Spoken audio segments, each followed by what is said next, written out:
හරි මේ trust accounting study session එකත් එක තමයි ඔයගොල්ලෝ ඉන්නේ. මේ වෙනකොට ඔයගොල්ලෝ දන්නවා ඇති මේ පේපර් එකේ පාර්ට්ස් දෙකකින් තියෙන්නේ. ඒ කියන්නේ ප්‍රොෆෙෂනල් එතික්ස් පාර්ට් එක තියෙනවා. ඒකට ලකුණු 50ක් වෙනම තියෙනවා. දැන් අපි මේ කතා කරන්නේ ට්‍රස්ට් accounting පාර්ට් එකට ලකුණු 50ක් එකට වෙනම තියෙනවා.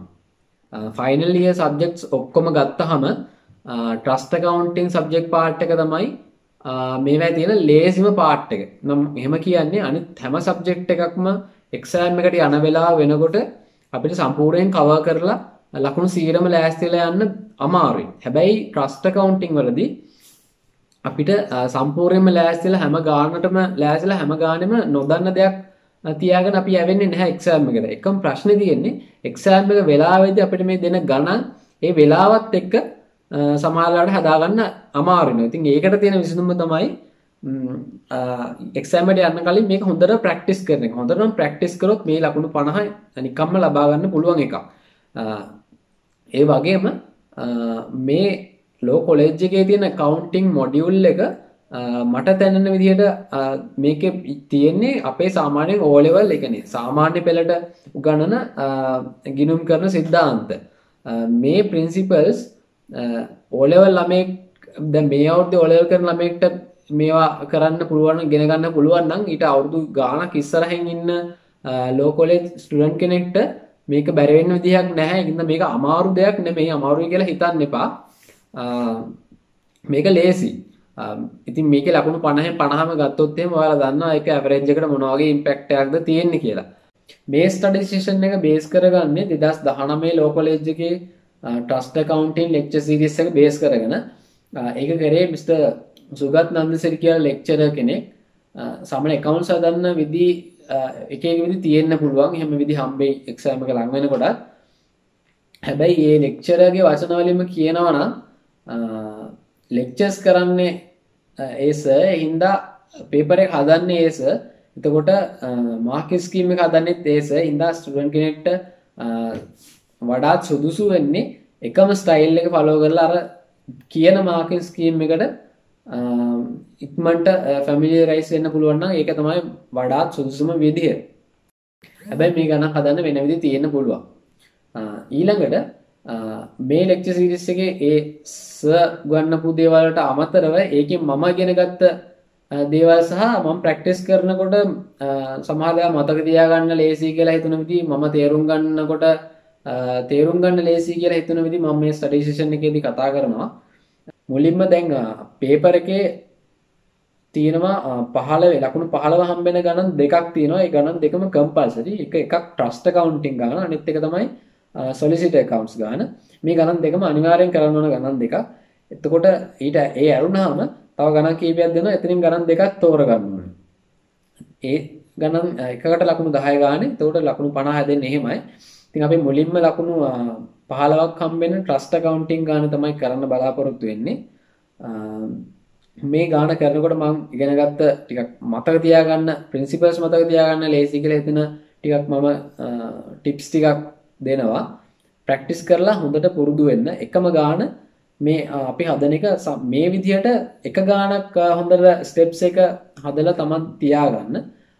හැම වෙලේ අමතකුණාම ඇවිල්ලා බලන්න principles මතක් වෙන්න බලන්න. එක ගානක් මේ විදිහට හදලා කරලා හොඳට ස්ටෙප්ස් පැහැදිලිව තියාගන්න. හැම වෙලේම ඇවිල්ලා රිෆර් කරන්න. ගාන පටන් ගමු.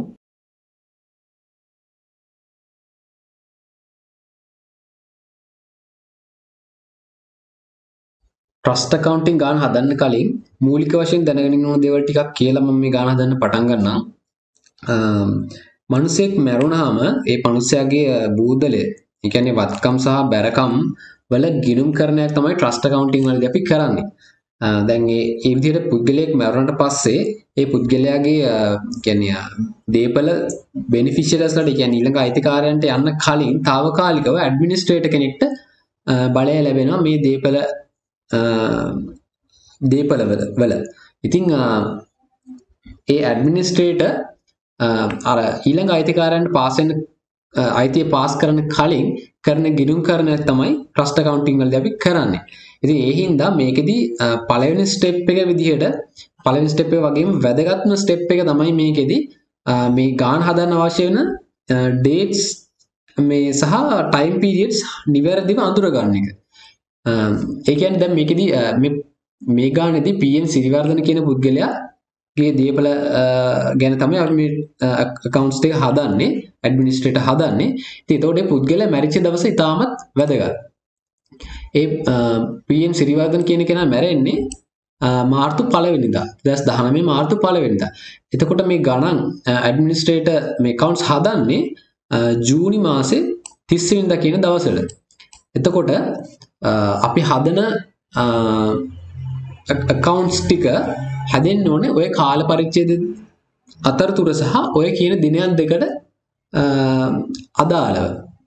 ඒ හින්දා දිනයන් දෙක වැදගත් නිසා මම යෝජනා කරනවා ආන්සර් එක ලියන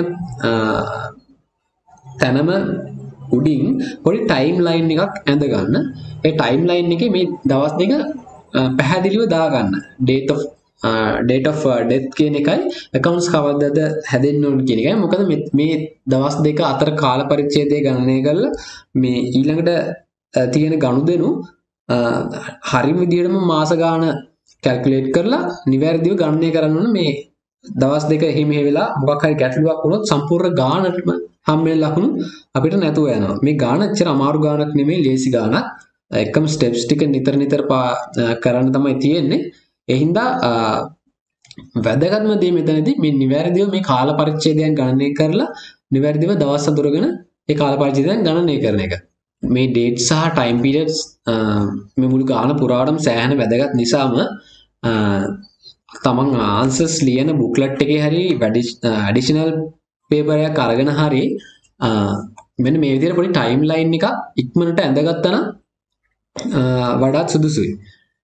මේ timeline එකේ මේ පුද්ගල නැති වෙච්ච දවස, ඒ කියන්නේ අපි date of death කියලා කියන්නේ date of death එක සහ මේ accounts අපි හදන්නේ කවදාද කියන එක පැහැදිලිව ලකුණු කරගන්න.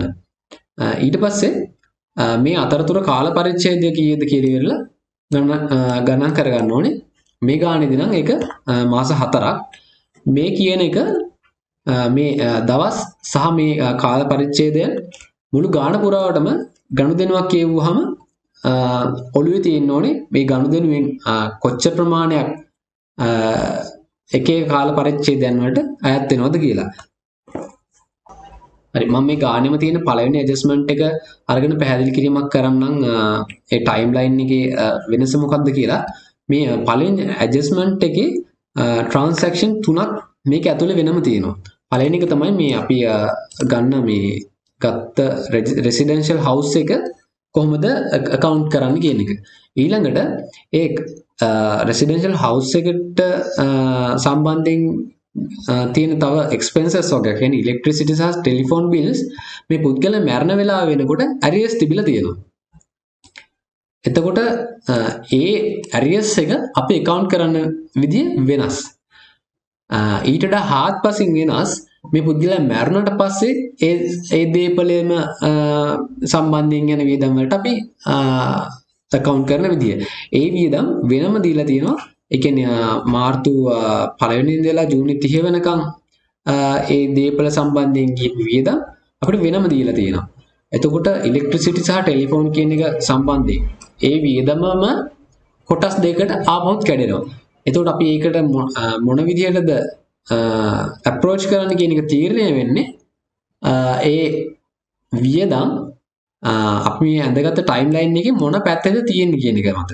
දැන් අපි බැලුවොත් මුලින් කියපු ඉලෙක්ට්‍රිසිටි ටෙලිෆෝන් බිල් ඇරියස් තියනවා කියන එක මේ පුද්ගලයා මැරෙනකොට තිබුණ හින්දා දැනටම මේ ලයින් එක කියන්නේ මැරෙන මොහොතේ වෙනකොටත් තියෙන වගකීමක්. ඒ වගේම ඊට පස්සේ ට්‍රාන්සැක්ෂන් එක මේ ලයින් එක කියන්නේ date of death එකෙන් පස්සේ තියෙන එක්ස්පෙන්ස් එකක්. ඉතින් ඔය විදිහට අපිට දෙන දත්ත මේ කියන dates සහ time periods වල වැටෙන කොතනටද වැටෙන්නේ කියන එක මත අපි ගණන් වලට කවුන්ට් කරන්න ඕන විදිය වෙනස් වෙනවා. ඒ හින්දා ඊටාම් වැදගත් මේ මුල් dates දෙක සහ මේ time period එක හරියට කැල්කියුලේට් කරලා ඉවරලා මේ මුළු ගාන පුරාම මේ time period සහ dates ඔළුවේ තියාගන්න එක. හරි පළවෙනි ට්‍රාන්සැක්ෂන් එක අපේ රෙසිඩෙන්ෂල් හවුස් එක කවුන්ට් කරන්න කොස්ට් වැලියු එක වගේම මාකට් වැලියු එක කියලා වැලියුස් දෙකක් දීලා තියෙනවා. දැන් අපිට තියෙන ප්‍රශ්නේ තමයි මේ දෙකෙන් කොයි එකද වැලියු එක විදිහට ගන්න කියලා. ඊළඟට තියෙන ප්‍රශ්නේ තමයි මේ වැලියු එක කවුන්ට් කරන්නේ කොහොමද කියලා. අපි සාමාන්‍යයෙන් ප්‍රොපර්ටි එකක් ඇසට් එකක් විදිහට රෙකෝඩ් කරනකොට ඒකේ කොස්ට් වැලියු එක ගන්නෙ නැහැ. අපි ගන්න ඒකේ මාකට් වැලියු එක. අපි දිගටම ඊළඟ මෙතන ඉඳලා එන questions transaction වල property එක ගන්නේ market value එක.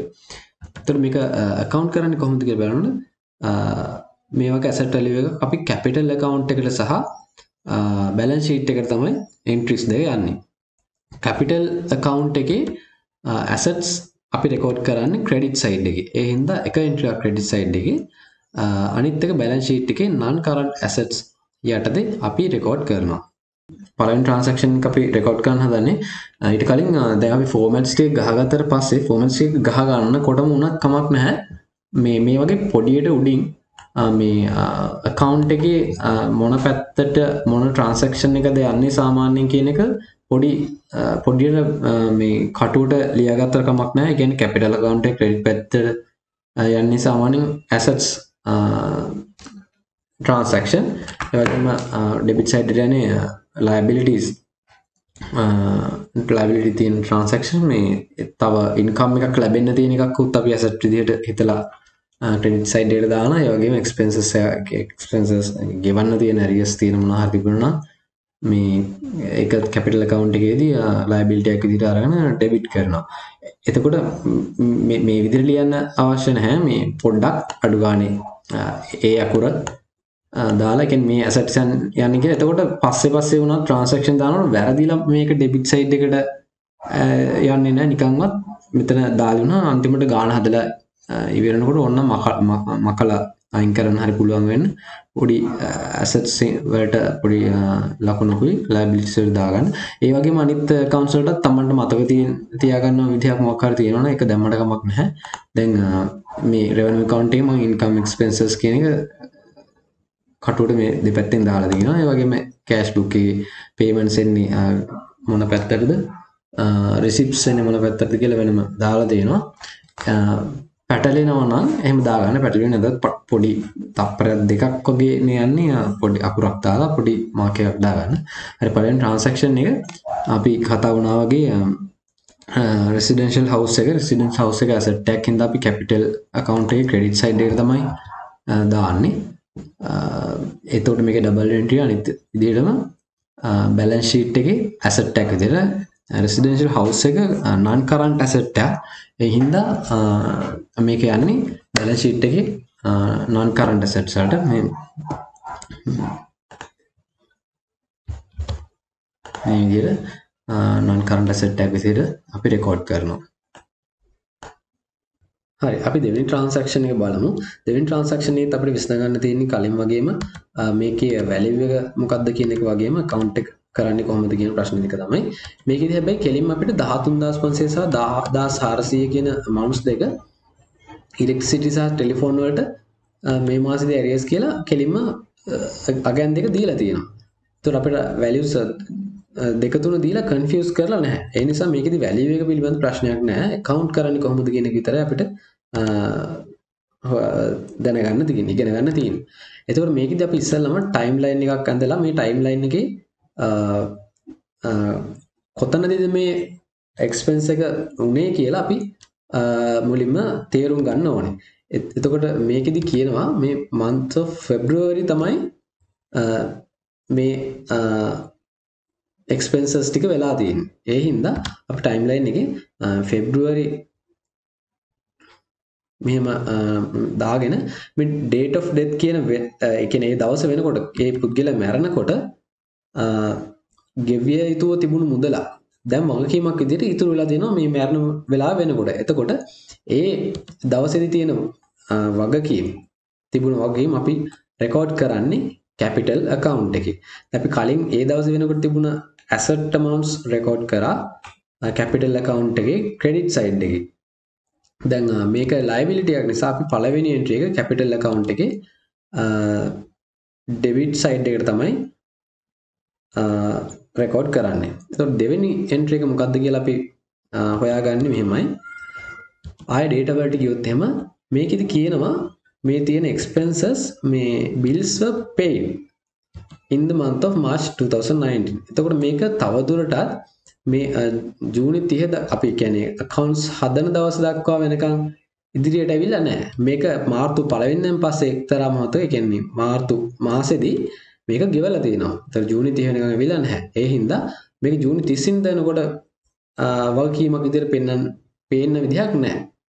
මේක මේ ඊළඟ මාස 4 ඇතුළතදී සෙටල් වෙලා තියෙනවා. ඉතින් අපි සෙටල් කරපු එකක් අපි ගෙනියන්නේ කෑෂ් බුක් එකට. අපි කෑෂ් බුක් එකේ ක්‍රෙඩිට් සයිඩ් එකේ රෙකෝඩ් කරනවා මේකේ අනිත් ඊළඟ එන්ට්‍රි එක. මේකෙදි ඇලියස් තිබුණ දේවල් ලයබිලිටිස් විදිහට සලකන හින්දා එතනදී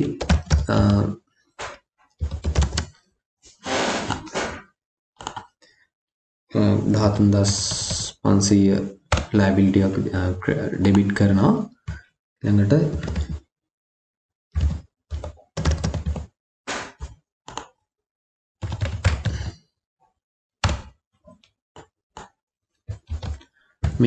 මේකේ අනිත් එන්ට්‍රි එක ගන්නේ කෑෂ් බුක් එකට. මොකද මේක සෙටල් කරලා දෙන හින්දා ඒ වගේම මේක කැපිටල් රෙවෙනියු කොලම් දෙකෙන් කැපිටල් කොලම් එකට තමයි යන්නේ. මොකද මේක මැරෙන්න කලින් තිබුණ එක්ස්පෙන්ස් එකක් නිසා. හරි අපි තුන්වෙනි ට්‍රාන්සැක්ෂන් එක බලමු. මේකෙත් අපිට විසඳ ගන්න තියෙන්නේ වැලියු එක මොකක්ද කියන එක සහ account කරන්නේ කොහොමද කියන එක. මේකෙදිත් මේ ඉලෙක්ට්‍රිසිටි ටෙලිෆෝන් දෙකට තනි තනි යගයන් තමයි දීලා තියෙන්නේ. ඒ හින්දා වැලියු එක ගැන ප්‍රශ්නයක් නැහැ. account කරන එක තමයි ප්‍රශ්නේ. අපි කලින් වගේම ටයිම් ලයින් එකේ කොතනටද මේ ට්‍රාන්සැක්ෂන් එක වැටෙන්නේ කියලා මුලින් හොයා ගන්න ඕනේ. ඒ අනුව තමයි account කරන්නේ කොහොමද කියලා අපි decide කරන්නේ. ඒතර මේකෙදි මේ කියනවා මේ expenses මාර්තු 1 වෙනිදා ඉඳලා ජූනි 30 වෙනකන් තමයි මේ expenses incur වෙලා තියෙන්නේ. එතකොට මේ මාස 4ට මැරිච්ච දවසේ ඉඳලා මාස 4ට. ඒතර අපි කලින් මැරිච්ච දවසේ වෙනකොට ගෙව්වේ නැති expenses, ඒ කියන්නේ liability එකක් විදිහට ඉතුරුලා තිබුණේ ඒවා capital account එකට අපි debit කරා. ඊළඟට පස්සේ ඒක settle කරපු හින්දා cash book එකට credit කරා. දැන් මැරුණට පස්සේ වියදමක් හින්දා මේක අපි ඒවා record කරන්නේ revenue account එකට. revenue account එකේ debit side එකේ තමයි record කරන්නේ. මේකේ අනිත් entry ගැන අපි බලන්න ආපහු data වලට ගිහිල්ලා බලනවා මොකක්ද ඒකට වෙලා තියෙන්නේ කියලා. දැන් මෙතන administrator මේ මෙතනදී pay කරලා තියෙනවා මේ තියෙන expenses. ඒ කියන්නේ තවදුරටත් කලින් වගේම මේක ජූනි 30 වෙනකොට මේක වගකීමක් විදිහට ඉතුරු වෙලා නැහැ මේ වියදම් ටික settle කරලා තියෙනවා. ඉතින් අපි settle කරපු වියදම cash book එකේ තමයි රෙකෝඩ් කරන්නේ. cash book එකේ credit side එකට රෙකෝඩ් කරනවා. කලින් transaction එකේදී අපි රෙකෝඩ් කරා වගේම. හැබැයි මේකෙදි cash book එකේ revenue column එකේ තමයි අපි රෙකෝඩ් කරන්නේ. credit side එකේ මතක නම් කලින් transaction එක අපි රෙකෝඩ් කරේ cash book එකේ capital column එකේ. ඒතකොට මැරෙන්න කලින් තිබ්බ වියදමක් නම් capital account එකට යනවා නම් අපි ඒක capital account එකේ capital column එකේ රෙකෝඩ් කරන්නේ. revenue account එකට යන එකක් නම් අපි cash book එකේ revenue column එකට තමයි රෙකෝඩ් කරන්නේ. අපි මේක revenue account එකට යන නිසා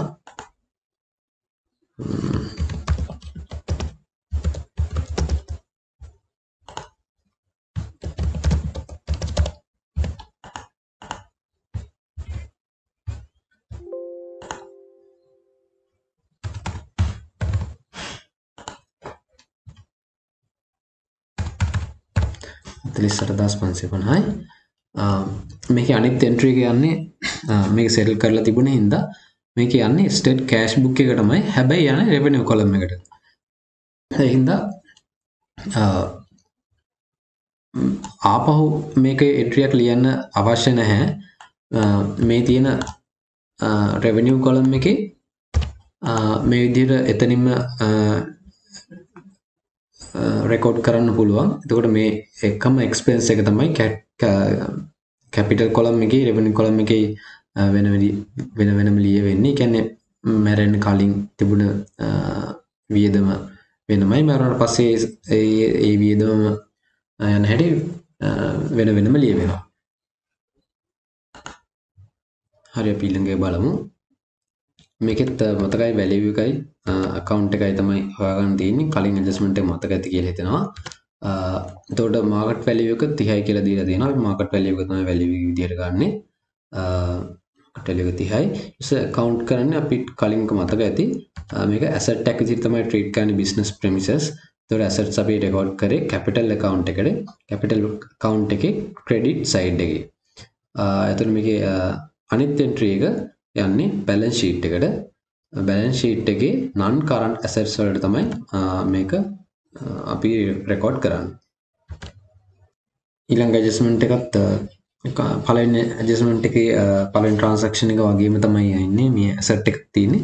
මේ assets දාන්නේ credit capital account එකේ credit side එකේ. එහෙනම් මේ විදිහට දානවා.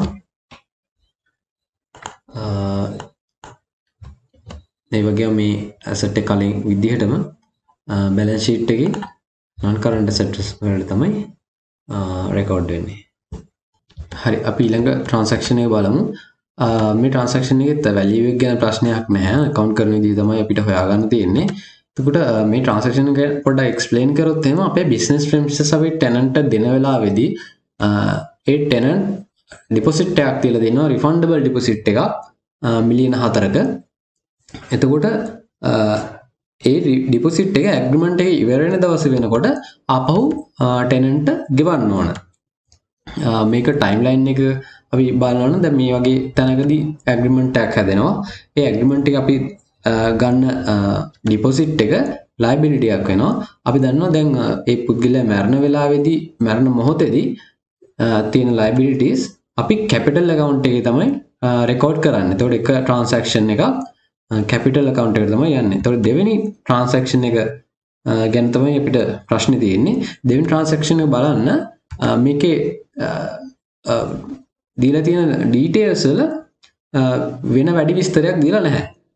එතකොට එහෙම වුණාම වෙන්න පුළුවන් දේවල් දෙකක් තියෙනවා. එකක් තමයි මේ වගකීම සමහරට මේ accounts හදන ජූනි 30 දවස වෙනකනුත් තියෙන්න පුළුවන්.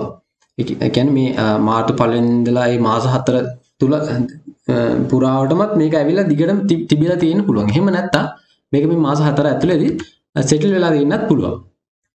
මේ කිසි විස්තරයක් දීලා නැහැ. හරි. මේ මරණ දවසේ මේක ඉස්සරහට පාස් වෙලා නම් මේක පාස් වෙලා නිසා ජූනි 30 වෙනිදා වෙනකොටත් මේ liability එක තියෙනවා නම් අපි කරන්නේ මේක balance sheet එකේ current liability එකක් විදිහට මේක liability එක මේ current liability එකක් විදිහට balance sheet එකේ record කරනවා. එතකොට මේක මේ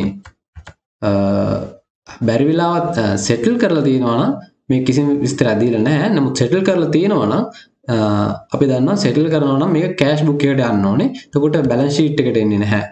ඒ කියන්නේ ජූන් 30 වෙනිදා මේක නැහැ. ඒ හින්දා මේක balance sheet එකට යන්නේ නැහැ. එතකොට cash book එකේ credit side එක අපි record කරනවා මේක settle වෙච්ච දෙයක් විදිහට. එතකොට මේ දැන් අපි කරන transaction එකේදී capital account එකේ record කරන එක transaction එකක් අනිත් එක record කරන්නේ කිසිම කියන්නේ මේකේ කිසිම සඳහනක් වෙන සඳහනක් නැති නිසා කියන්නේ settle කරා කියලා මේකේ සඳහනක් නැති නිසා අපි උපකල්පනය කරනවා මේක වගකීමක් විදිහට ඉස්සරහට තාමත් තියෙනවා. මේ business premises අපි තාම මේ පුද්ගලයා පාවිච්චි කරනවා. ඒ හින්දා settle කරා නම් අපිට කියනවා මේක settle කරා කියලා. ඒ හින්දා අපි මේක liability එකක් විදිහට record කරනවා. එහෙම නැතුව මේක අවශ්‍ය නම් settle කරා කියලා වෙන ගානකදී දෙන්නත් පුළුවන්. ඒ මීට ඉදිරියට හම්බෙන ගණන් වලදී settle කරා කියලා මේ ගාන දෙන්න හැකියාවක් තියෙනවා. නමුත් මේ ගානදී විශේෂයෙන්ම settle කරා කියලා කියන தත්ත්වය දීලා නැති හින්දා අපි උපකල්පනය කරනවා මේක මේ වෙලාවේ තියෙන වගකීමක් කියලා අපි liability එකක් විදිහට පෙන්නලා තියෙනවා ජූනි 30 වෙනකොට. හරි refundable deposit එක liability එකක් හින්දා ඊළඟට මේක settle කරලා නැති හින්දා current liabilities වල මේ විදිහට අපි හරි අපි ඊළඟ ට්‍රාන්සැක්ෂන් එක බලමු. මේ ට්‍රාන්සැක්ෂන් එක කියන්නේ මේ 2,25,000 ගානේ මාසෙකට හම්බෙන්න ඕන රෙන්ට් ඉන්කම් එකක් රෙකෝඩ් කරන විදිය ගැන තමයි මේක කතා කරන්න දෙන්නේ. මේ බිස්නස් ප්‍රෙමිසස් වලින් හම්බෙන 2,25,000ක් ගැන. එතකොට මේ හැම මාසෙකදීම මේ 2,25,000 අපිට හම්බ වෙනවා. මේ කියන හැම මාසෙදීම හම්බ වෙනවා. ඒත් මේක ඊට වඩා වැඩි විස්තරයක් විදියට දීලා තියෙන්නේ මේ ජූනි මාසෙට හම්බෙන්න ඕන 2,25,000යි මුදල එකතු කරලා නැහැ කියන එක විතරයි ඊට වඩා වැඩි විස්තරයක් දීලා තියෙන්නේ. එතකොට මේ ජූනි මාසෙදී හම්බෙන්න ඕන ගාන හම්බෙලා නැති නිසා 30 වෙනිදා ජූනි 30 වෙනිදා වෙනකොට අපේ ස්ටේට්මන්ට් වල ඒ මාසෙදී නොලැබිච්ච එක ඇසට් ටැග් කියන්නේ ලැබෙන්න තියෙන වත්කමක් විදිහට ඇසට් ටැග් විදිහට ස්ටේට්මන්ට්ස් වල පෙන්වන්න ඕනේ. එතකොට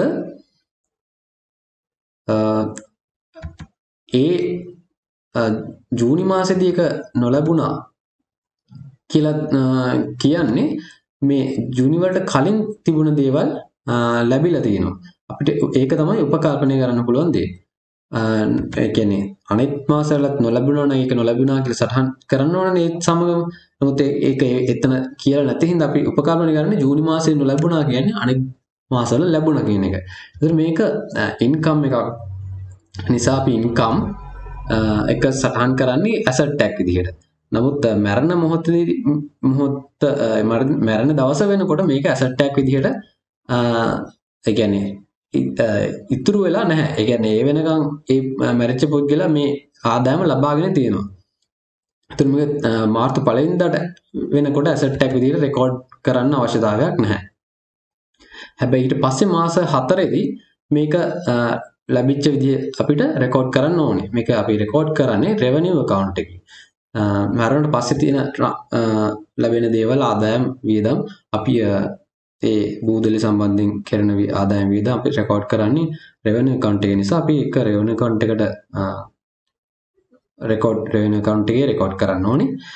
මේ මුල් ඒ කියන්නේ මාස 3 මේ ආදායම් අපිට ගැටලුවක් නැහැ. අපි කෙලින්ම රෙවෙනියු account එකේ ක්‍රෙඩිට් සයිඩ් එකේ රෙකෝඩ් කරනවා 225 ගානේ මාස 3කට. මේකේ අනිත් එතකොට එන්ට්‍රි එක මේ සල්ලි ලැබිලා තියෙන හින්දා ඒතර කෑෂ් බුක් එකේ ඩෙබිට් සයිඩ් එක අපි මේ සල්ලි ලැබුණ බව සටහන් කරනවා මේ ගානම.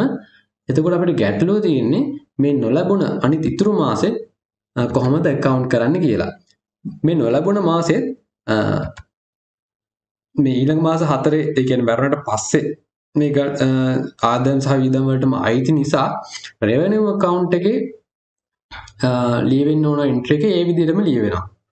ක්‍රෙඩිට් සයිඩ් එකේ අර විදිහටම 2,25,000 ගානේ ලියවෙනවා. ඒතර ඊළඟ එන්ට්‍රි එක යන්නේ මොකේද කියන එක තමයි කල්පනා කරන්න ඕනේ. දැන් මෙතනදී අපිට ඒ සල්ලි ලැබුණේ නැති නිසා කෑෂ් වල සටහන් කරන්න විදිහක් නැහැ. හැබැයි සල්ලි ලැබුණේ නැති නමුත් ලැබෙන්න තියෙන නිසා මේක ඇසට් ටැග් වෙනවා. ඒ හින්දා අපි මේක බැලන්ස් ෂීට් එකේ කරන්ට් ඇසට්ස් රෙකෝඩ් කරනවා.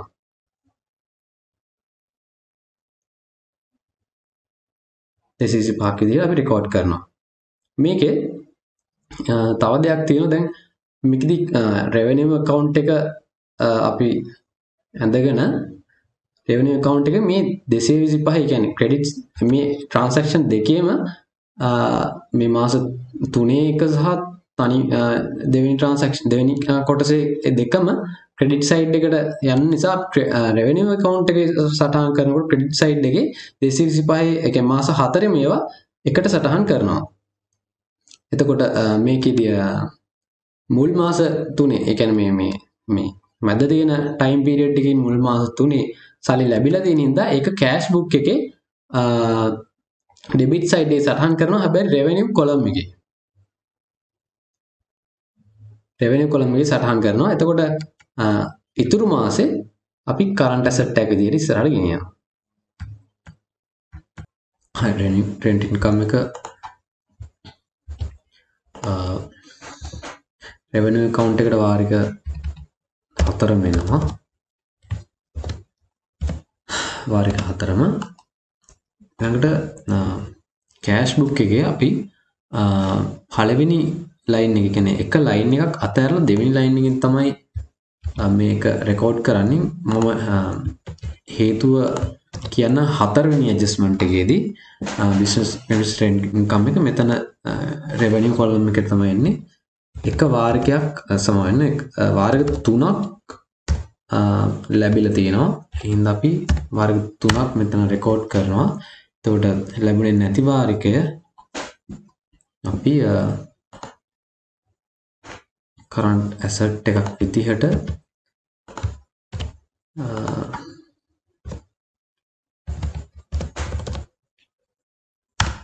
මෙතන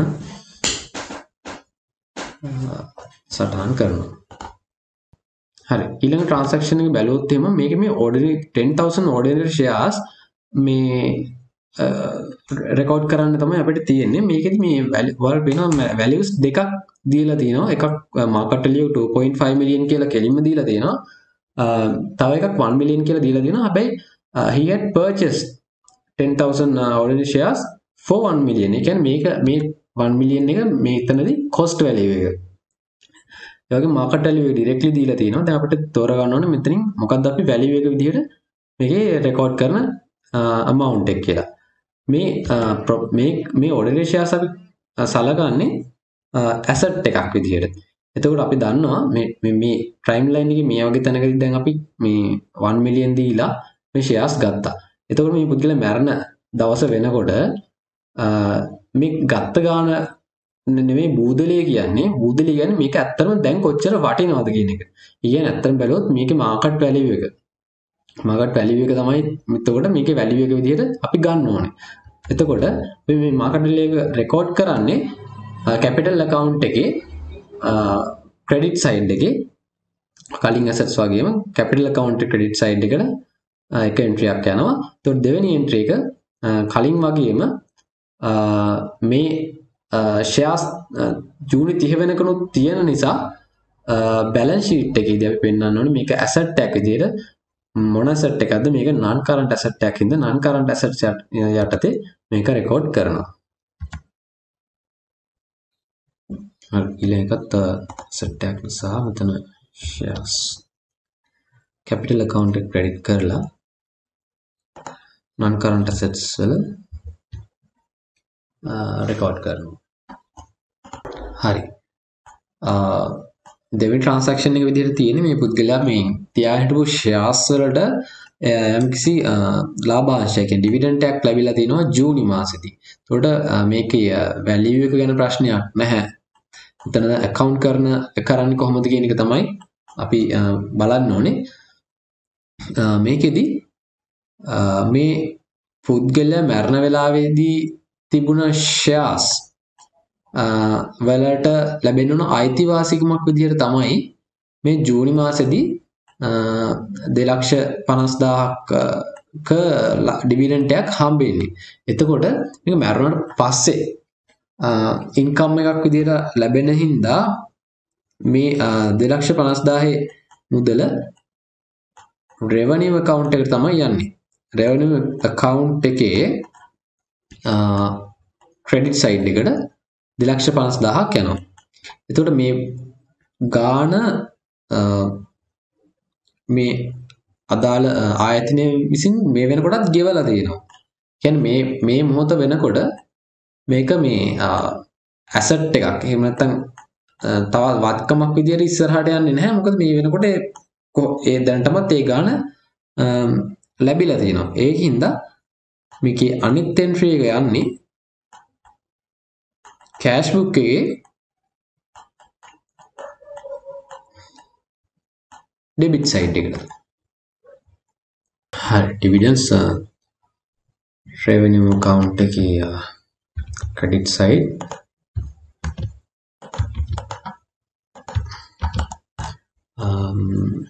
මේ කොට ලැබිලා තියෙන හින්දා එතන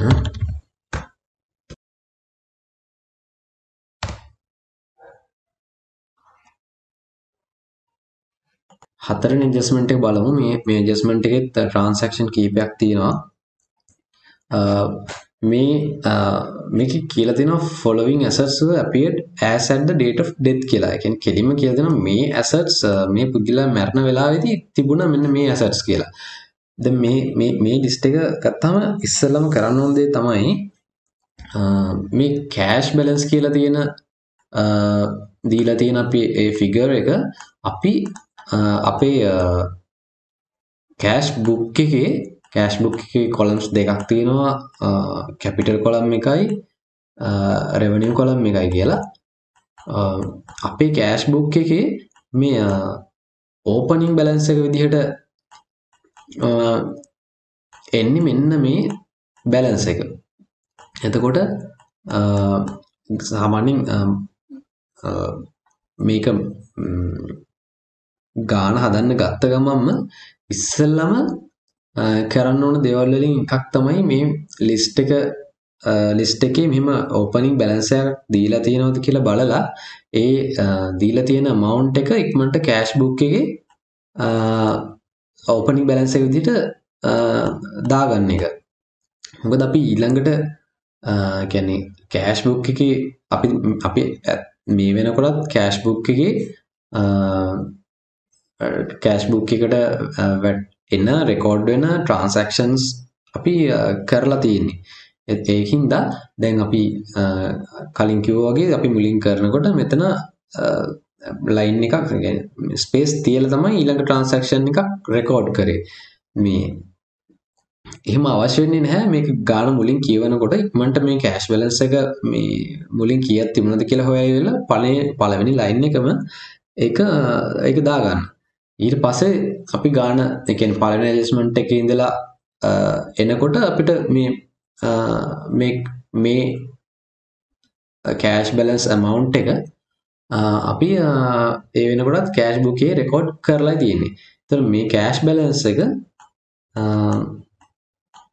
යන්නේ cash book එකට. හරි.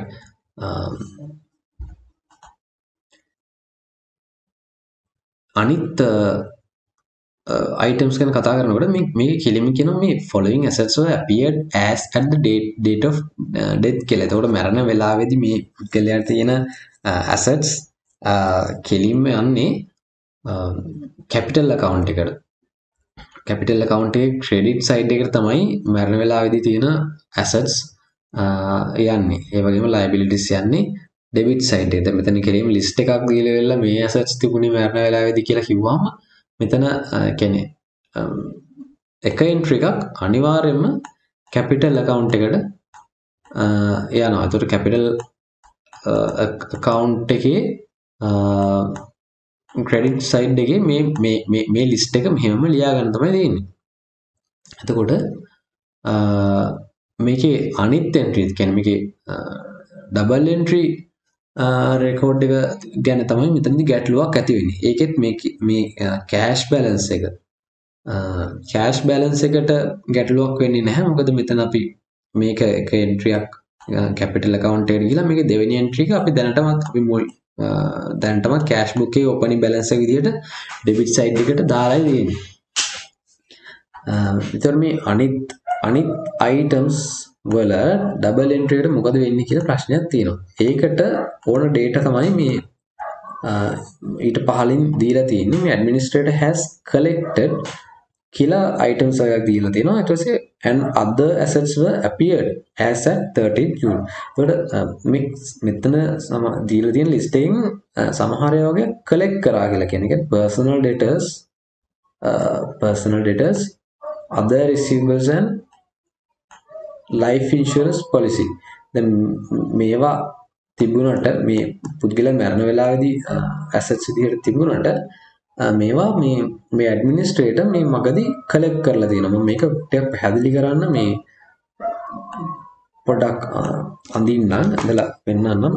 මේක හිතන්න මේ මම නිකන් මේ පුද්ගලයා මරණ වෙලාවේ තිබුණ assets කීපයක් දැන්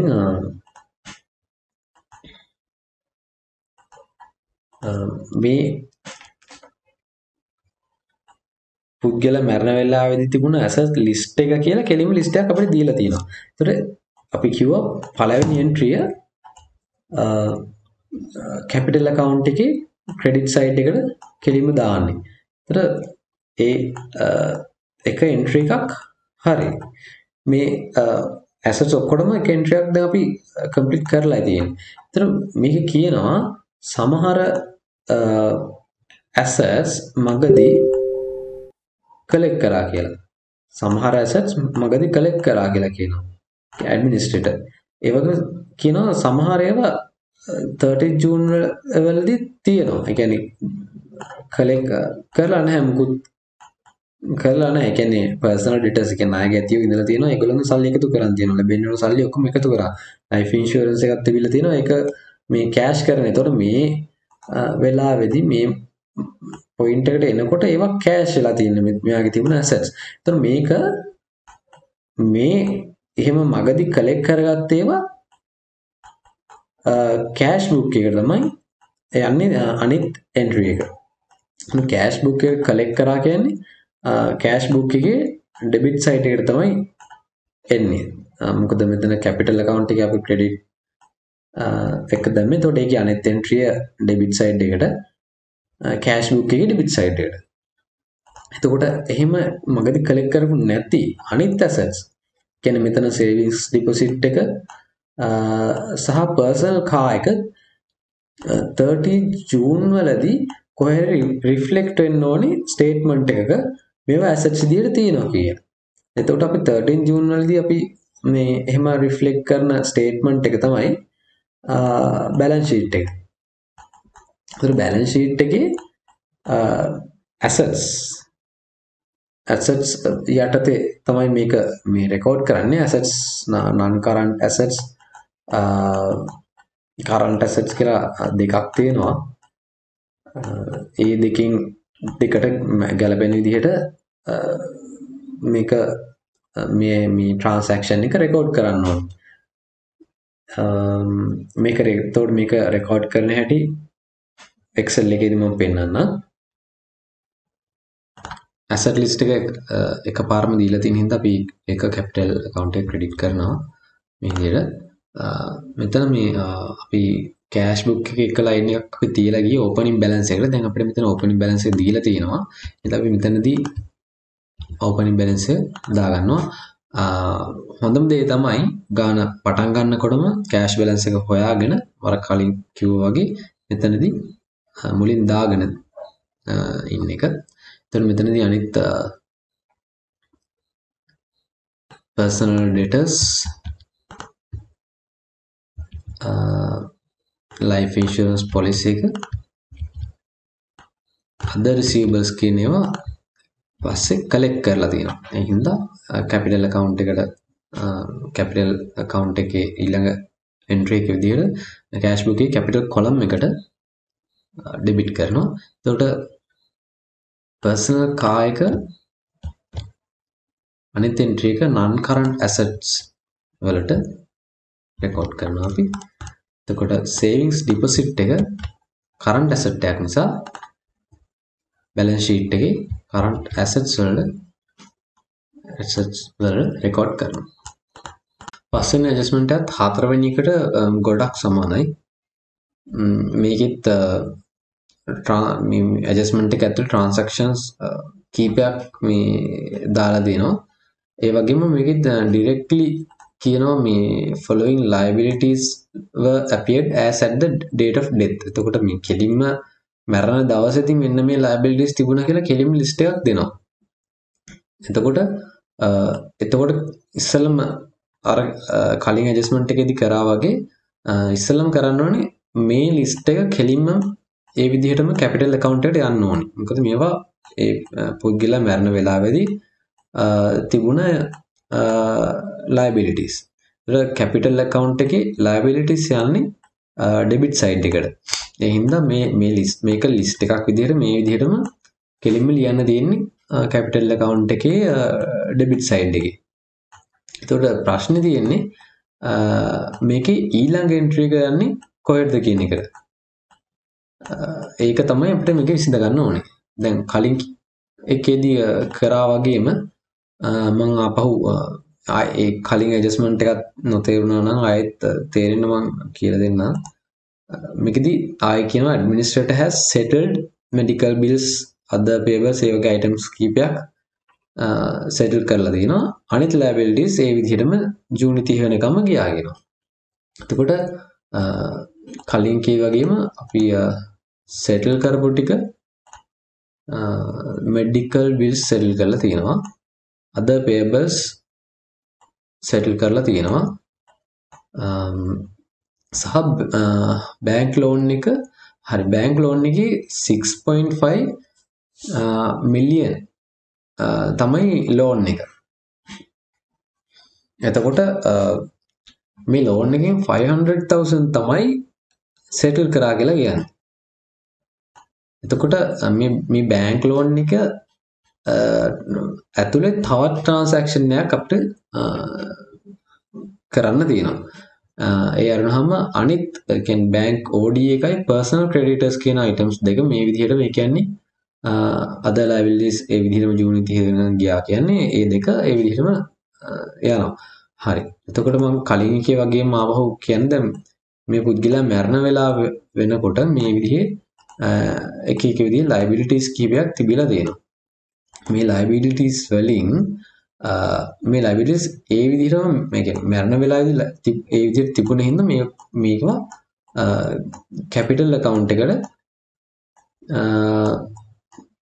කෙලින්ම debit side එකට යනවා. එක මේක.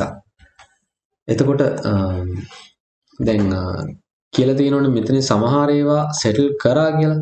ඒ කියන්නේ මේ අතරමඟදී මේ තියෙන liabilities ඒ කියන්නේ ගෙවලා තියෙනවා. medical bills ගෙවන්න තිබිලා තියෙනවා. තව සමහර අය හිමිය වගේක් ඉඳලා තියෙනවා ගෙවන්න තිබිලා තියෙනවා. ඒතර මේ සමහර ඒවා ගෙවලා තියෙනවා. ඒතර ඒ ගෙවලා තියෙන ඒවා මේ අතරමඟදී අතේ තිබුණ සල්ලි වලින් මේවා දැන් settle කරලා තියෙන්නේ. එහෙනම් මේක යන්නේ cash book එකේ payment tag කරාම cash book එකේ credit side එකට යන්නේ. එහෙනම් මේවා යන්නේ cash book එකේ credit side එකට. ඒතර මේ transaction වල double entry එක දැන් complete. මොකද එක entry එකක් capital account එකේ debit එකට ගියා අනිත් එක cash account එකේ credit එකට ගියා. ඒතර ඉතුරු වෙන්නේ මේ මැදදී settle කරපු නැති ජූනි 30 වෙනකම්ම තවදුරටත් තියෙන liabilities. ඒතර අපි මේවට කරන්නේ අපි assets වලට assets balance sheet එකේ assets යටතේ පෙන්වුවා වගේම liabilities balance sheet එකේ liabilities යටතේ අපි පෙන්නනවා මේ liabilities තවදුරටත් මේ පුද්ගලයාගේ වගකීම් විදිහට තවදුරටත් මේවා ගෙවන්න මේ නියමිතයි කියලා අපි පෙන්නනවා. දැන් මේක තමයි මේක රෙකෝඩ් කරන විදිහ. දැන් මේකදී එතකොට බැංක් ඕවර්ඩ්‍රාෆ්ට් එකයි බැංක් OD එකයි personal creditors ලා කියන එක මේ values ඒ විදිහටම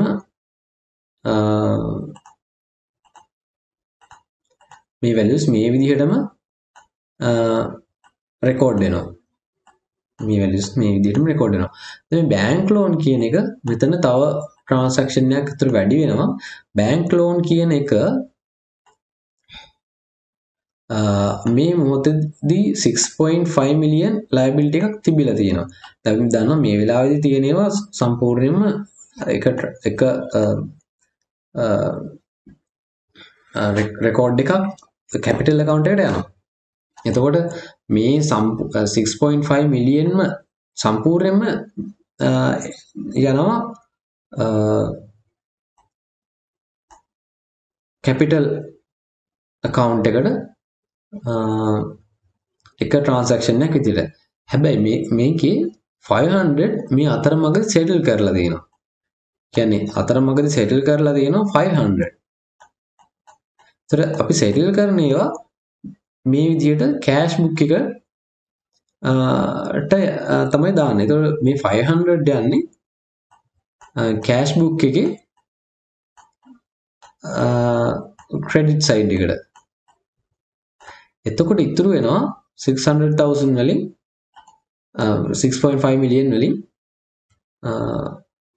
6 මිලියන්. එතකොට මේ 6 මිලියන් සෙටල් කරලා නැහැ. මේක තවදුරටත් ඉස්සරහට ගිහිල්ලා මේ බැලන්ස් ෂීට් එකේ මේ විදිහට පෙන්නනවා. ඒ විදිහට යන liabilities වලට අපි මොකද කරන්නේ? මේ අපි කලින් ඒම දෙකක් ට්‍රීට් කරලා තිනවා. මේක බැලන්ස් ෂීට් එකේ අර විදිහම liabilities වලින් under the liabilities අපි පෙන්වන්න ඕනේ 6.5 million. එතකොට මේ පුද්ගලයා මරණ වෙලාවෙත් ඇත්තටම මිලියන 6.5ක ලෝන් එකක් ගෙවන්න තිබිලා තියෙනවා. ඒකෙන් ලක්ෂ 5ක් ගෙවලා තියෙනවා. එහෙනම් තවදුරටත් තව මිලියන 6ක් ගෙවන්න ඕනේ කියලා අපි බැලන්ස් ෂීට් එකේ liabilities යටතේ පෙන්නලා තියන්න ඕනේ. ඒතකොට මෙහෙම තමයි ඒ transaction එක treat කරන්නේ. Excel වල අපි ඒක record කරමු දැන්. හරි liabilities list එක වෙනම දීලා තියෙන හින්දා අපි මෙතනදී capital account එක ආවහු debit කරන මුළු list එකම ඒ විදිහටම ඊළඟට මෙතනින් settle කරලා තියෙන items ටික cash book එකට ගේනවා. cash book එකේ credit side එකේ capital column එකේ ඊළඟට මෙතන long term loans වලුත් 500,000 settle කරා කියලා කියනවා. pay කරා කියලා. ඒ හින්දා අපි එක 500,000 තියෙනවා. එතකොට මෙතන long term loans 6 million තාමත් ඉතුරුයි. එතකොට අපි ඒක 6 million විදිහට balance sheet එකේ non current liabilities පෙන්නනවා. ඊළඟට bank overdraft එකේ personal creditors current liabilities දෙක. ඒ හින්දා ඒ දෙක අනිත් entry එක විදිහට current liabilities වලට ගේනවා balance sheet එකේම. හරි පළවෙනි transaction එක බලමු. මේක fixed deposit එකක් ගැන කතා කරන්නේ. ඒතර fixed deposit එක අපි දන්නවා asset එකක්. අද අපි කලින් මතක නම් assets අපි record කරේ capital account එකේ credit side එකට එක entry එකක්. අනිත් එක balance sheet එකේ non current asset එකක් විදිහට fixed deposit අපි record කරනවා. හරි fixed deposit එක කලින් වගේම ආයත asset එකක් හින්දා capital account එකේ credit side ඊට ඒකම balance sheet එකේ non current asset එකක් විදිහට. හරි මේ ඊළඟ transaction එකේ fixed deposit එක දාලා ඒකින් හම්බෙන interest income එක ගැන තමයි record කරන්න තියෙන්නේ. මේ deposit එක දාලා තියෙන්නේ ජනවාරි 1 වෙනිදා කියලා තමයි කියන්නේ. ඒතකොට මේ මෙන්න මේ වගේ දවසක තමයි deposit එක timeline එකේ පේන්නේ. එතකොට මේ deposit එක annual interest එක 9% ගානේ තමයි දාලා තියෙන්නේ. ඒ කියන්නේ වාර්ෂිකව 9%ක් හම්බෙන්නේ. එතකොට අපි මාසයකට ගාන මුලින් හොයා ගන්න ඕනේ. එතකොට මාසෙකට ගන්න annual interest එකෙන් වැඩි කරලා අපි ඒක 12න් බෙදනවා මාසෙකට කීයද කියලා බලන්න. එතකොට මාසෙකට 30000ක වගේ interest income එකක් ලැබෙන්න ඕනේ. එතකොට මේ 30 හැම මාසෙකම 30 ගානේ يعني හැම මාසයක්ම අවසාන දවස වෙනකොට මේ 30000 මේ පුද්ගලයාට ලැබෙන්න නියමිතයි. එතකොට මේක කියනවා මේ මිස්ටර් සිරිවර්ධන මේක ජනවාරි සහ පෙබරවාරි වෙනකොට මේ ජනවාරි සහ පෙබරවාරි වල ලැබෙන්න ඕන ගාන එකතු කරලා නැහැ කියලා මේ මරණ මොහොත වෙනකොට එකතු කරලා ඒ කියන්නේ ලබාගෙන නැහැ කියලා. එතකොට ඒ කියන්නේ මේ මුලින් ලැබෙන කියන්නේ ජනවාරි සහ පෙබරවාරි මාස දෙකේ 30 මරණ මොහොත ඒ කියන්නේ මෙන්න මේ වෙලාව වෙනකොට එකතු කරගෙන නැහැ. ඒ කියන්නේ අපි දන්න මේක ඉන්කම් එකක්. මේ ඉන්කම් එක ලැබෙන්න ඕන ඉන්කම් එකක් මරණ මොහොත වෙනකොට ගත්තේ නැහැ කියන්නේ ඒක මේ වෙනකොට ඇසට් එකක් විදියට මරණ වෙලාවේදී තියෙනවා. අපි දන්නවා මරණ වෙලාවේ තියෙන ඇසට්ස් අපි රෙකෝඩ් කරන්නේ කැපිටල් account එකේ ක්‍රෙඩිට් සයිඩ් එකේ. එතකොට එක transaction එක entry එකක් එහෙම අනිත් entry එක අපි මොකද්ද කරන්න කියලා හොයාගන්න නම් අනිත් details වලට ගිහිල්ලා අපි බලනවා. දැන් මේකේ කියනවා interest income එක මේ arrears එක එක්කම මේ administrator ජූනි 30 වෙනකොට එකතු කරගත්තා කියලා. එතකොට මේ මරණ දවස් වෙනකොට ලැබෙන්න තිබ්බ ඒ ගාණ 30 වෙනිදා වෙනකොට නැහැ. මොකද මේ මැද්දේදී ඒක එකතු කරගෙන තියෙනවා. එතකොට අපි එකතු කරපු එක අපි පෙන්වන්නේ ඒ සෙටල් කරපු එක කෑෂ් බුක් එකේ තමයි පෙන්වන්නේ. කෑෂ් බුක් එකේ ඩෙබිට් සයිඩ් එකේ එන්ටර් කරලා අපි මේක ලැබුණා කියලා පෙන්වනවා.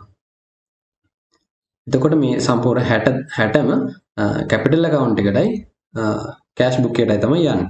එතකොට මේ අනිත් 30 මාස 4ක් දී ලැබෙන්න ඕන ගාණ සම්පූර්ණ මුදල එතකොට 120යි කියන්නේ 1,20,000ක මුදල මේ ටයිම් පීරියඩ් එක ඇතුළත තමයි මේ amounts ටික තියෙන්නේ. එතකොට අපි දන්නවා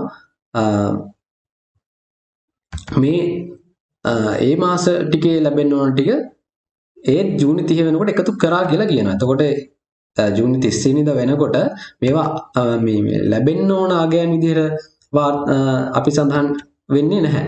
එතකොට මේ ටයිම් පීරියඩ් එක ඇතුළත අපි දන්නවා අපිට එන අගයන් අපි රෙවෙනියු account එකේ තමයි රෙකෝඩ් කරන්නේ. ඒතකොට රෙවෙනියු account එකේ ක්‍රෙඩිට් සයිඩ් එකේ එක එන්ට්‍රි එකක් අපි රෙකෝඩ් කරනවා. ඊළඟ එක කලින් වගේම දැන් මේක ලැබුණ හින්දා කෑෂ් බුක් එකේ අර විදිහටම ඩෙබිට් සයිඩ් එකේ රෙකෝඩ් කරනවා. ඩෙබිට් සයිඩ් එකේ රෙවෙනියු කොලම් එකේ තමයි අපි මේක සටහන් කරන්නේ. කලින් ඒ කියන්නේ කලින් මේකෙම කලින් 30 payments දෙක අපි සටහන් කරන්නේ කියන්නේ මැරෙන කලින් වියදමක් පස්සේ සෙටල් කරපු නිසා කැපිටල් account එකට සමාන කැපිටල් කොලම් එකට තමයි කියන්නේ කෑෂ් බුක් එකේම කැපිටල් කොලම් එකේ තමයි මේ ඒ 32 කියන්නේ 60 රෙකෝඩ් කරන්නේ. හරි FD ඉන්ට්‍රස්ට් එක මරණ වෙලාව වෙනකන් ලැබෙන්න තිබ්බ ටික ඇසට් එකක් නිසා ඒ මාස දෙකට අදාළ ගාන මෙහෙම අපි කැපිටල් account එකට දානවා. ඊට පස්සේ මරණ පස්සෙත් ඉන්ට්‍රස්ට් එක ලැබෙන්න තියෙනවා. ඒ හින්දා ඒ ඉන්කම් එක මාස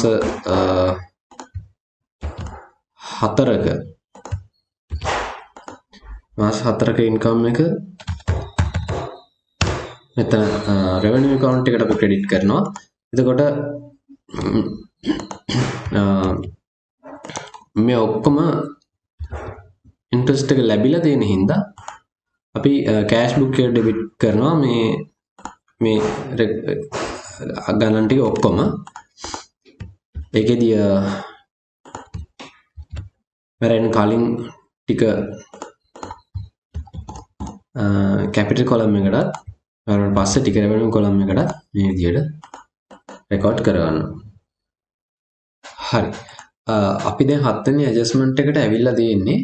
මේ මෙතන ඉඳලා ඇඩ්ජස්ට්මන්ට්ස් ටිකක් අපි කලින් කරපු ඒවට වඩා ටිකක් වෙනස් වෙනවා. විශේෂයෙන්ම සාමාන්‍ය accounting principles වලට අහු වෙන්නේ නැති transactions ටිකක් තමයි අපි මේ මෙතනින් පස්සේ trust account ගානේදී කරන්නේ. මේකේ funeral expenses, legal and administration fees කියලා මෙතනදී කියන්නේ මේ පුද්ගලයාගේ මරණයට directly සම්බන්ධ කියන්නේ මරණයට සහ ඊට පස්සේ දීපල වලට එක ගනුදෙනු කරන අදාළ මතුවෙන වියදම්. මේ transaction එක මතක තියාගන්න මෙහෙම මේක මේ ඒ මරණය සිද්ධ වෙන වෙලාව වෙනකොට මේ වියදම ගැන සලකා බැලිය යුතුව තිබුණ වියදමක් විදිහට තමයි සලකන්නේ. ඒ කියන්නේ මේ පුද්ගලයා මරණ වෙලාව වෙනකොට මේ කියන funeral expenses legal administration කියන ඒ වියදම් ඒ පුද්ගලයාගේ බූදලෙන් යම් කිසි කොටසක් වශයෙන් වෙන් කළ යුතුව තිබුණ මුදලක් විදිහට තමයි සලකන්නේ. ඒ හින්දා ඒක මේ අපි date of death කියලා ගන්න වෙලාව වෙනකොටත් සිද්ධ වෙ යුතුව තිබුණ වියදමක්. වෙනත් විදිහින් කියනවනම් ඒක වගකීමක් විදිහටත් හිතන්න පුළුවන්. ඒ හින්දා ඒ කියන්නේ එහෙම වියදමක් ඒ පුද්ගලයා සිදු කළ යුතුව තියෙනවා මේ මරණ මොහොත වෙනකොට. ඒ වගේ කොටසක් අයින් කරලා තිබිය යුතුයි කියලා හිතා ගන්න පුළුවන්. ඒ හින්දා ඒක වගකීමක් විදිහට හිතලා ඒක කැපිටල් account එකේ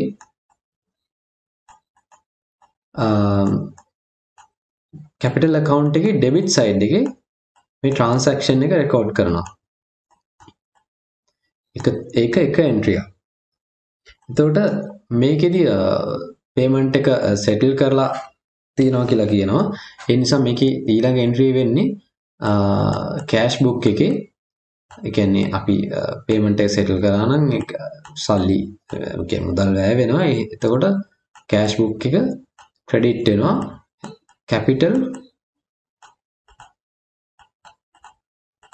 capital column එක.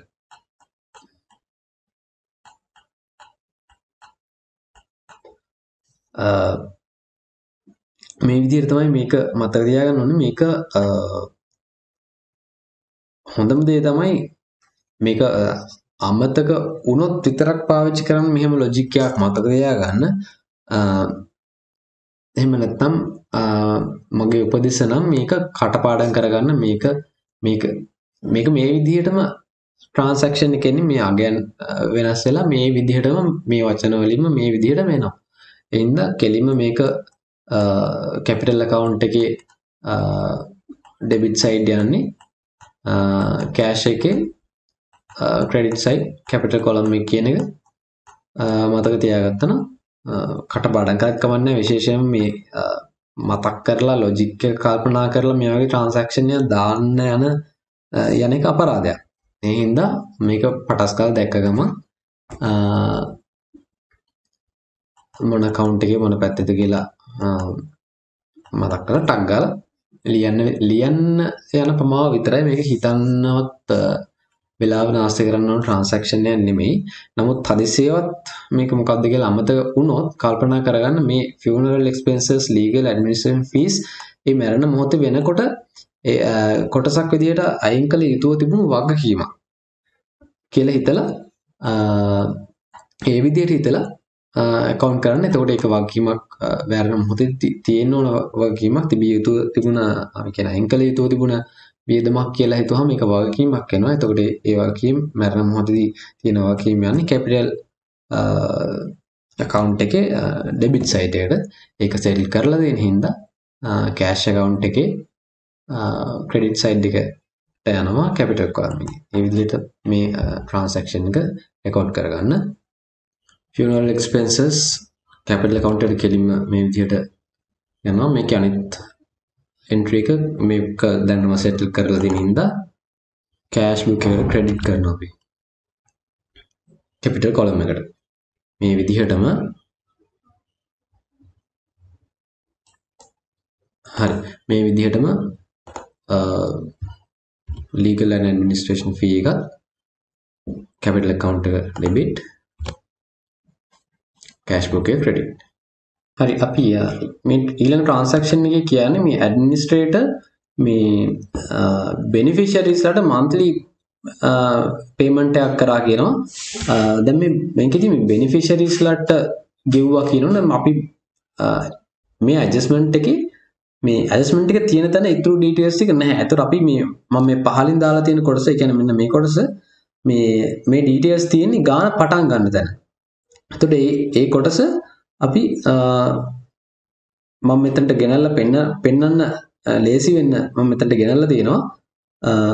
එතකොට මේ කියනවා මේ he was living with his wife and 2 daughters. එතකොට beneficiaries ලා අපිට මෙතන 3 දෙනෙක් ඉන්නවා. එතකොට ඒ තුන් දෙනාට මාසයක් ගානේ මාර්තු ඉඳලා ජූනි වෙනකම් මේ ලිවිං එක්ස්පෙන්සස් දීලා තියෙනවා කියලා තමයි කියන්නේ. ඒ කියන්නේ මාස 4කට. දැන් අපි එතකොට එකින් එක මේක ලියා ගන්න ඕනේ.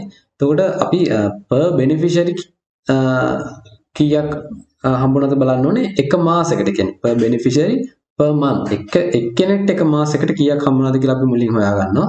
එතකොට එක්කෙනෙක්ට එක මාසයකට 60යි කියලා කියනවා. එතකොට ඊළඟට අපි බලනවා එක්කෙනෙක්ට මාස 4කට එතකොට 240ක් වෙනවා. කියන්නේ 2,40,000 එක්කෙනෙක්ට ගෙවලා දෙනවා මාස 4කට. අපි මේ 2,40,000 account කරන්නේ මෙහෙමයි capital account එකට debit කරනවා අපි මේ 2,40,000 එකපාරම capital account එකට debit කරනවා එක entry එකක්. අනිත් entry එක ඒ විදිහටම cash book එකේ අපි දැන් මේක expense එකක් විදිහට කියන්නේ ගෙවලා දෙන හින්දා beneficiaries වලට cash book එකෙන් අපි credit side එකට දාලා cash book credit side එකේ capital column එකේ record කරනවා අනිත් entry එක. හරි living expenses මම දැන් capital account එකට debit කරනවා. මේක ගාදී මේ beneficiaries ලා තුන් දෙනා වෙනම record කරගන්න මම daughter 1 daughter 2 කියලා record කරනවා. හරි මේක දැන්ටමත් payments කරලා තියෙන නිසා cash book එකට credit කරගන්නවා. එතනත් මේ විදිහට වෙනම beneficiaries වල වෙනම line එකක් තියලා වෙනම records පෙන්වන්න. හරි. අපි දැන් අන්තිම adjustment එකට ඇවිල්ලා තියෙන්නේ මේකත් typical accounting transaction එකකට වඩා ටිකක් වෙනස්. ඒකින්ද මේකත් මතක තියාගන්න විශේෂ දෙයක් මම කියන්නම්. හැබැයි මේ transactions මේ අන්තිම transaction දෙක තුනම අන්තිම adjustments දෙක තුනම මේ logic එක හිතලි වෙරලා කල්පනා කරලා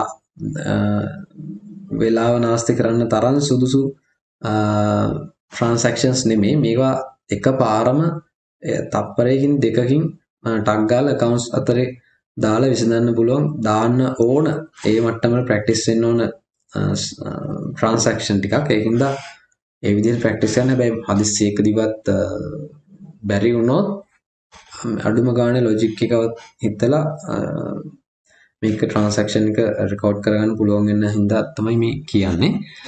මේකෙදි මේ මිසස් සිල්වාදන මරණ වෙලාවේදී තමන්ගේ පවුලේ අයට යම්කිසි මුදලක් දීලා තියෙනවා. මරණ වෙලාවේදී නේ මරන්න කලින් යම්කිසි දීපු මුදලක් ගැන තමයි මේකෙදි record කරන්නේ. දැන් අපේ පවුලේ මගේ පවුලේ ගත්තොත් මම නායක් විදිහට එහෙම නැත්නම් හොඳ හිතින් අපිට මුදලට යම්කිසි අපි හිතන ලක්ෂ 10ක් මගේ කාට හරි දෙනවා.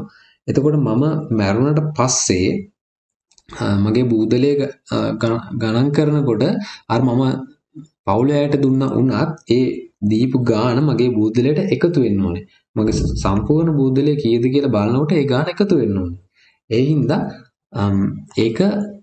ඒ හින්දා තමයි මේ ගාණ කොටසකට දීලා තින්නේ මේක ඒ amount එක එයාගේ wealth එකේ part එකක් විදිහට treat කරන්න ඕනේ කියලා. එතකොට ඒ කියන්නේ මම එහෙම යම්කිසි මුදලක් දුන්නත් ඒක මගේ asset එක. ඒ කියන්නේ මට තියෙන ඕන වත්කමක් විදිහට සලකනවා. ඒ කියන්නේ මම මරණ මොහොතේදීත් මට ඒක තියෙන වත්කමක් විදිහට සලකනවා. දැන් අපි දන්නවා අපි මරණ වෙලාවේදීත් අපිට තියෙන වත්කම් කොහොමද record කරන්නේ කියලා.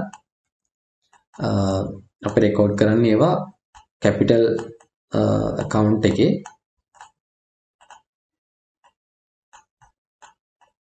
credit side එකේ තමයි අපි අපේ assets record කරන්නේ. මේකෙදි බලන්න ඕනේ මේ කොටස ගානේ මුල තමයි තියෙන්නේ. ගාන පටන් ගන්න හැරීම තමයි මේ කතන්දරේ මේ ස්ටෝරි එක තියෙන්නේ.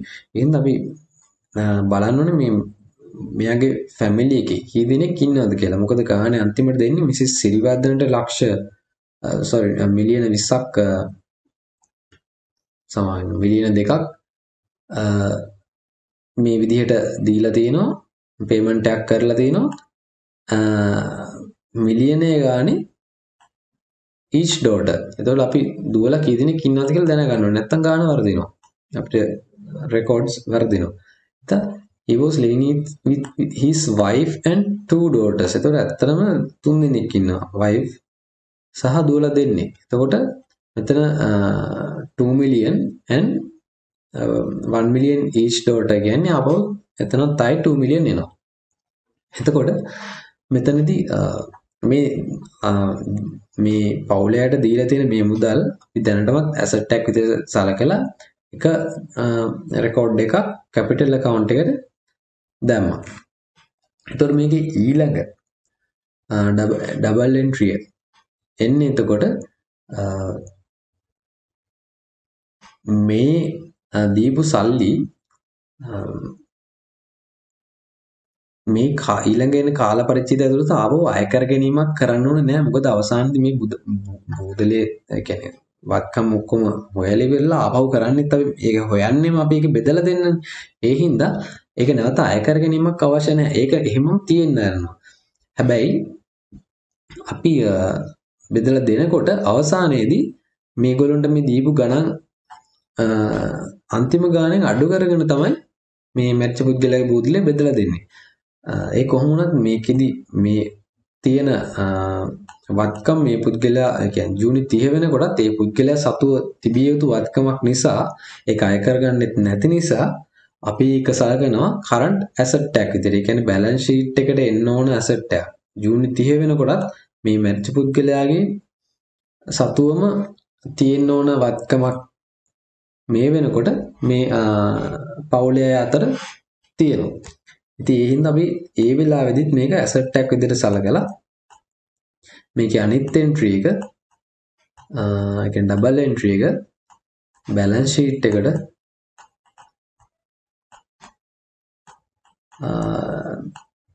දානවා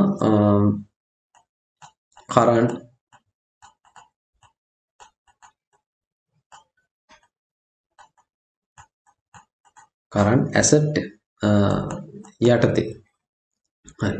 ඕක තමයි ලොජික් එක මම කිව්වා වගේ දැන් හදිසියෙවත් අමතක වුණොත් මතක තියාගන්න මේක මේ විදිහට මතක තියාගන්න. හැබැයි මේක එහෙම ලොජික් එක මතක් කර කර රෙකෝඩ් කරන සුදුසු ඒ කියන්නේ වෙලාව වැය කරන්න ඕන ට්‍රාන්සැක්ෂන් එකක් නෙමෙයි. මේක කිව්ව ගමන් ටක් ගාලා ඉවරලා part of wealth කියන කෑල්ලෙන්ම ගන්න පුළුවන්. asset එකක් විදිහට treat කරනවා. ඒ අතර අනිත් පැත්තට මේක මේ කෑෂ් බුක් එකකටවත් රෙවෙනියු account එකකටවත් යන එකක් නෙවෙයි. මොකද ආපහු එකතු කරගෙන නැහැ. මේක අවසානයේදී balance sheet එකේදී current asset එකක් විදිහට පෙන්නන item එකක්. හරි. මරන්න කලින් පවුලයට දී payments asset එකක් විදිහට අපි සලකනවා කියලා කිව්වා. ඒ හින්දා assets capital account එකේ credit side එකට එන්නේ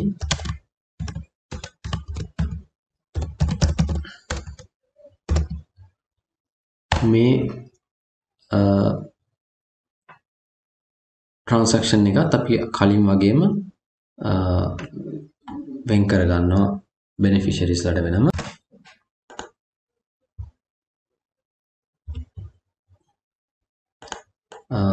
ඊළඟට මේක ඩබල් එන්ට්‍රි එක මේක අපි asset එකක් විදිහට සලකන හින්දා මේක තවදුරටත් ඒ පුද්ගලයන් ළඟ තියෙන නිසා current assets වල මේ විදිහට රෙකෝඩ් කර ගන්නවා. එතනත් වෙනම lines 3කට. හරි අපි transactions ඔක්කොම මේ වෙනකොට රෙකෝඩ් කරලා ඉවරයි. දැන් මේ වෙනකොටත් ඔයාලා ලකුණු 11ක් 12ක් වගේ අතර ප්‍රමාණයක් හම්බෙලා තියෙන්නේ හරියට කරා නම්.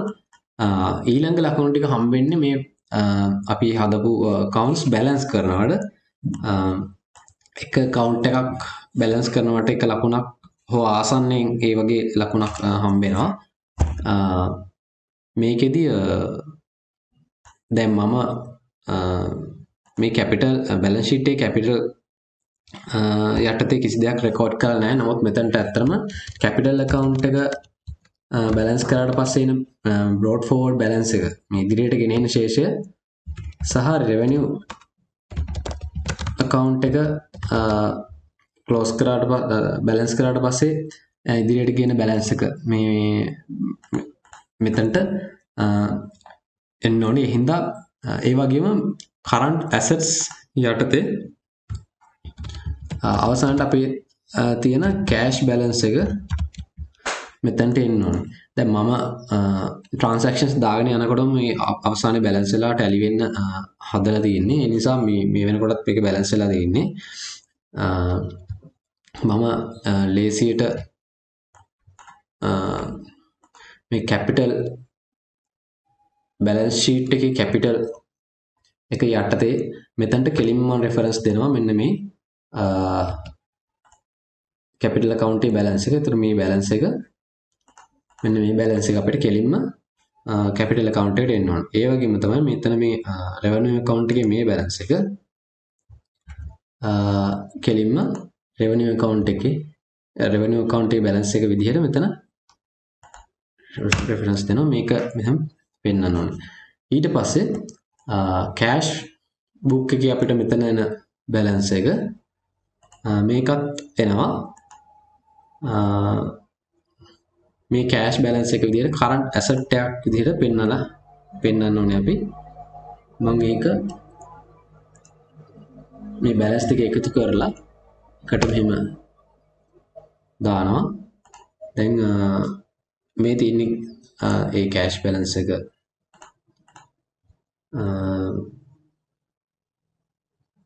මේ තියෙන්නේ balance කරලා ආපු අනිත් balance දෙක. දැන් මේ balance sheet එක ගත්තාම මේ අගයන් තුන අනිවාර්යෙන් ආවේ නැත්තම් මේක balance වෙන්නේ නැහැ. මේ දැන් ඔයාලට පේනවා මේ මම මෙතන සම්පූර්ණ ගණන් හරි. දැන් ඒ ටික ඇඩ් කරපුවම මෙතන balance sheet එක balance වෙනවා. දැන් මේක තමයි අවසානයේදී balance sheet එකේ එක පැත්තකට එන asset සහ මේ capital liabilities amount ටික. ඒතර balance sheet එක balance වෙන්නේ නැහැ. මේ අනිත් accounts තුන balance කරලා ඒ වගේ balance ටික මෙතනට ගෙනාවේ නැත්තම්. හරි. මේකේ මේ තව දෙයක් තියෙනවා. දැන් මේ ඔක්කොම කරලා ඉන්නවට පස්සේ අපි මුලින් දාගත්තර නිකන් ලියාගත්ත දේවල් ඔයාලට පුළුවන් අයින් කරන්න. දැන් account එක හදලා ඉවරින් ඉඳලා දැන් තවදුරටත් ඒක අවශ්‍ය නැහැ. මේවත් මේ විදිහට අයින් කරගන්න පුළුවන්. තවත් වැදගත් දෙයක් තමයි දැන් මේ 11ක් 12ක් විතර ලකුණු බැලන්ස් කරන කලින් ඔයාලට හම්බෙලා තියෙනවා.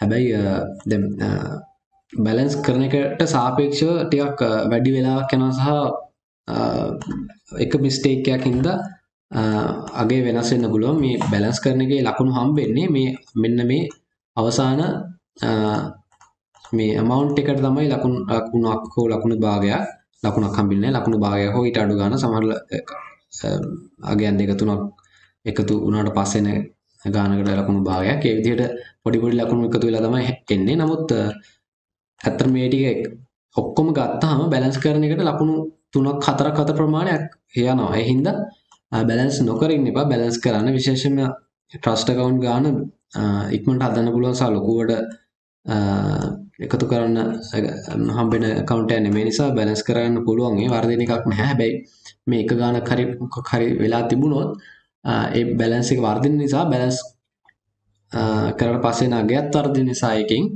එතකොට ලකුණු භාගය හම්බෙන්නේ නැහැ. එතකොට අර සම්පූර්ණ වෙලාවෙම බැලන්ස් කරන්න ගියපු වෙලාවෙම තේරුමක් නැතුව යනවා. හැබැයි මේක හැම එකටම කරන්න බෑ. දැන් solicitors account ගානත් හදන්න තියෙනවා. ඒකට බැලන්ස් කරනකොට මේ විදිහට මේ ලකුණු යන්නේ. අනිත් ඊළඟට ලකුණු 10 ගණන් දෙකක් හදන්න තියෙනවා. ඒකෙත් බැලන්ස් කරනකොට මේ විදිහටමයි. ඒ නිසා ඔක්කොම ගණන් බැලන්ස් නොකර ඉන්නවා කියන්නේ ලොකු ගාණක් අපිට නැති වෙනවා. ඒ හින්දා trust account ගාන අනිවාර්යයෙන්ම බැලන්ස් කරලා දාන්න. විශේෂයෙන් මෙතන මේ capital account එකයි revenue account එකයි එකේ බැලන්ස් පෙන්නනවට ලකුණු හම්බ වෙන්න ඕනේ. මම හරියට දන්නේ නැහැ මෙතන දෙනවද කියලා. මම අනිවාර්යෙන් එතනට ලකුණු තියෙන්න ඕනේ. ඒ හින්දා එතකොට එතනට දාන figures වැරදි නම් එතනට figures ඒ කියන්නේ මෙතන අපි බැලන්ස් කරේ නැත්නම් මෙතනට figure එකක් දාන්න බෑ.